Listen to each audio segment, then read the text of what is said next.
Good evening. My name is Gertrude Ruadzano Munyaradzi Mache Kanitsky, and I was born on one of the most fascinating continents in the world.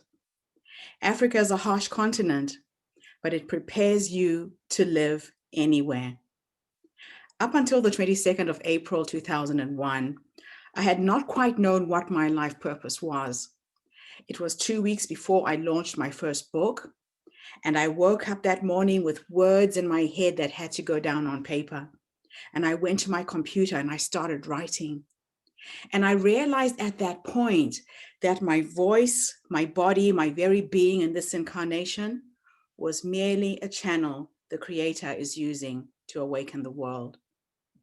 A lot of people have asked me, Gertrude, are you the typical African woman? I can tell you bluntly now that no, I am not. What I do know is that I was born to be her voice and the voice of her children. Let me tell you a little bit about the typical African woman.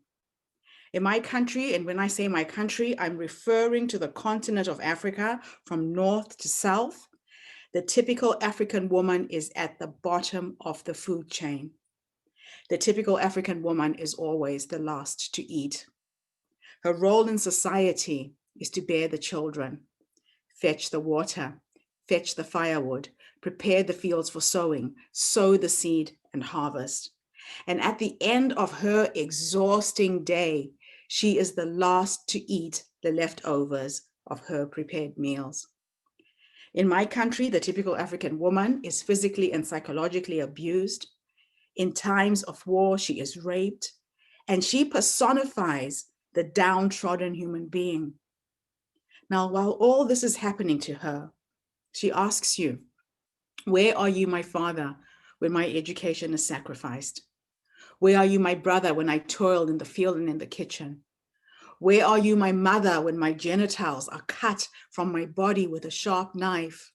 Where are you, my sister? Where are you, my aunt? It is your hands, your strength that pins me down. In times of war, when I am gang raped, sometimes by 5, 6, 10 men, where are you, my father, when I am violated? Where are you, my God? Where are you, my fellow human beings? Why do you allow this to happen to me? Now, because I'm not the typical African woman, I want to share with you today the spiritual journey that has been my life. I dedicate today's presentation to my late mother and my late mother-in-law. Two women that I lost at the same time during COVID-19. End of March, my mother-in-law died in Poland. 3 weeks later, my mother died in Zimbabwe, and I was not able to go back to Africa to bury her. So I am reminded that I stand on her shoulders. My mother was an amazing woman. From the age of 6, she taught me how to knit, how to crochet, how to sew.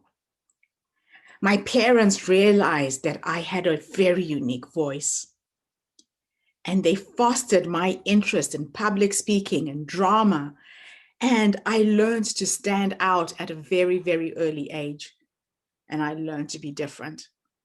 I grew up in Rhodesia before Zimbabwe had independence. We had racial segregation, just like in South Africa with apartheid. And I went to all white schools my whole life, and I got private schooling education. It was uncomfortable. I experienced racism like you cannot believe. But my parents kept telling me that if you have a good education, you would get out of poverty. And I did. Right now, the world is changing. Diversity and inclusion is a major, major topic in every organization across the globe. People of other origins are being accepted and included. People of different sexual orientations are now able to stand up and advocate for themselves. The Me Too movement, the Black Lives Matter, the rights of gays and lesbian people. So why is it important for you to be different? It's important because there only is one you. And you are the only person who can stand up for yourself. What I have found throughout my career is that by standing out, you put yourself in a very vulnerable position. You are exposed completely. But the courage to stand up is what will give you that edge. The courage to be different and not just blend in with everybody else is your point of difference. Use it to the maximum.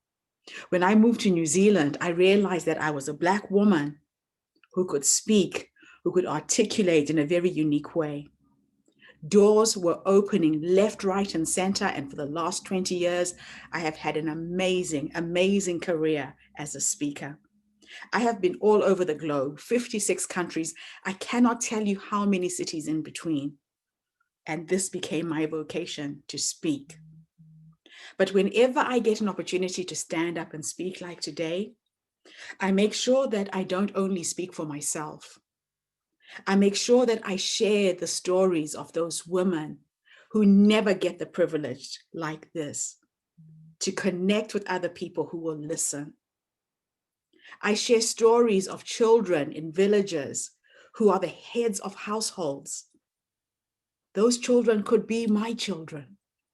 The only difference between them and my kids is the fact that my children were born to me. And I got a good education, and I got out of Africa and did something with my life. So as an individual, as a woman, whether it's in your community, whether it's in your organization, make sure that you make a point not just to speak for yourself, but to speak for others as well. I started a movement called the HerStory Women's Global Empowerment Conference. It launched last year in July, and I was overwhelmed by the number of women who were saying, I want to use my voice, who were standing up and speaking for the very first time. In less than a year, we are almost 10,000 strong. We share stories of domestic violence, sexual abuse, business and entrepreneurship, health and wellness, spirituality, creativity, every single aspect that can impact a woman. And we share our stories so that we can uplift each other, so that we can empower each other, so that our stories become the door that another woman can hear and find a way out of a situation she's in. Our stories pave the way so that the next person doesn't have to start from scratch. Dare to be different. Dare to stand out. There is only one you. And when you do get the privilege to speak, when you do get the privilege to share your story, remember where you are speaking from. There is a language that all human beings understand. It is called the language of humans. If you can move your audience with your words, if you can make them feel what you feel, you have communicated well. A lot of times we stand up and we speak and we wear our masks, and people can't quite get through to who you are. Take those masks off. Be vulnerable. Your vulnerability is your biggest strength. If you're standing for something and you are standing in your truth, your vulnerability will be your biggest strength. So don't be scared. The interesting thing is, when they finished sequencing the human genome, they found that every single human being on this planet is 99.9% the same. Our perceived differences are only skin deep. So if we could all just peel away the layers that we see as the African woman, as the lesbian woman, as the battered woman, if we could just peel away one layer, you will find that we are more similar than we are different. And there is nothing wrong with being different. I get excited when I see the opportunities that are opening up for women right now, right across the globe. Kamala Harris, the first Black and Indian woman to be a vice president of the United States of America. Change is coming. Change is here. This is our time. So when I wake up every single morning, I get excited because I know that my daughter's life has changed. My grandchildren's lives have changed. They will never be the same as it was when I was growing up. So let's harness these opportunities. Let's grab them by the horns and step into our own, because the world is in need of an injection of powerful women, a feminine energy that will uplift this universe and change the paradigm that we live in right now. I thank you for this opportunity to speak tonight. I'm excited to have had the privilege to meet you all through this virtual platform that is the internet. And for all of you who are there at home listening, do 3 things for me. COVID-19 has united humanity in a very interesting way. There isn't a single person on this planet who has not been impacted by this virus. We are one breath away from affecting and infecting each other. How are you going to deal with this crisis? The Chinese write the word crisis with 2 symbols. One stands for opportunity, the other one stands for danger. There is an opportunity for us to do something different right now, to create a new world paradigm. Our lives will never go back to what they were like before. We can't go back to this time last year in 2019.